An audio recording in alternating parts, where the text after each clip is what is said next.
नमस्कार. सकाळी आम्ही या कामावरती आलो होतो. प्रतापगड आमचं घर असल्यामुळे आम्हाला ते काळजी घेणं गरजेचं आहे. सकाळी ज्या कंपनीनी ज्या प्रतिष्ठाननी गोडम गुंजे आणि नाव काय त्याचं भोसले होते.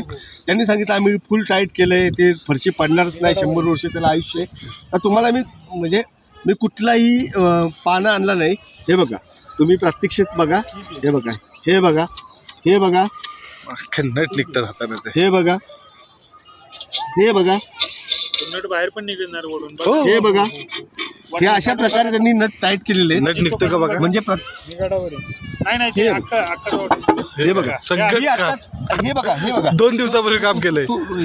हे बघा, हे काम झालेलं आहे. बघा काय करायचं, महाराजांच्या किल्ल्याशी खेळणाऱ्या माणसांशी काय करायचं आपण. आणि सांगितलं की सकाळची बाईट पण तुम्हाला आम्ही पाठवतो. हे बघा, अशा प्रकारचं काम, हे अशा प्रकारचं काम, उत्कृष्ट दर्जाचं काम.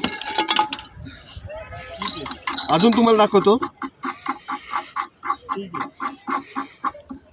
म्हणजे आपण महाराजांची अस्मिता म्हणून आपण गड किल्ल्यांकडे बघतो, गड किल्ल्यांकडे बघतो, त्या संस्थेला पैसे देतो आणि त्यांची कामं जर अशा प्रकारे असतील, हे बघा, हे बघा ह्यांचे, आणि सांगतात की आम्ही पूर्ण टाईट आज 100 वर्ष होणार नाही. प्रतापगडची संरक्षण भिंत पण मागच्या वेळेस तो खालचा बांधचा ना, संरक्षण भिंतीवरती त्यांनी 25 लाख कमवले आणि त्यात थर्माकोल भरलं, थर्माकोल टाकले. ते पण मीडियाच्या मार्फत मी सांगतो, प्रामाणिकपणे सांगतो की तुम्ही या एकदा ते काम पुन्हा खोलून बघा, खोदून बघा, तिथं बी थर्माकोल आहे. आणि समोर सत्य परिस्थिती समजेल.